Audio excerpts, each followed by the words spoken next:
No ei, mis sa helistad siin? Rahaga. Raha. Et koristasin autot ja leidsin münte. Nüüd pane lapse rahakassasse. Ühtlasi mõtle raha säästmisest. Et sellest räägitakse päris palju viimasel ajal. Et kas sul jääb mingit raha alles, et sa saad iga kuu midagi kõrvale panna? Mul ilmselt jääks, kui ma tegeleks sellega, aga ma pigem olen sedamoodi, et elan praegu ja kulutan selle praegu ära. Et kui samamoodi jäävad mingid sendid üles, ma panen selle lihtsalt lapse konto peale, aga mingit erilist säästuplaani küll ei ole. On sul endal mingid ideid? Tegelikult ausalt öeldes on niimoodi, et kõik rahast kulub ära ausalt öeldes tõesti.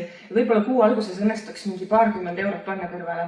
Ja ma tegelikult uurisin natuke, et kui mul see 20 eurot on, et mida ma siis sellega teha saaksin. Ja ma guugeldasin erinevaid hoiuseid ja mis mulle jäi silma oli energiahoius. Isegi leppiku pintsin välja, uurisingi siin seda. Nii, räägi mulle ka. Ja loen sulle lihtsalt otsa, et energiahoius on sihtotstarbeline hoius, millele kogunenud vahenditega arendatakse välja ja hoitakse tööst energia tootmine. Sihtotstarbeline tähendab siis seda, et seda rahaga reaalselt tehakse midagi. Ja siis antud juhul tehakse tuulevärki Ida-Virumaal Purtses. Väga vahva. Ma vist olen näinud mingit videot selle kohta, kas see oli äkki mingi tuulikaadu, mis sai püsti. Ja, see on see sama asi. Aga kuidas see toimib, see nii-öelda panustamine sinna või?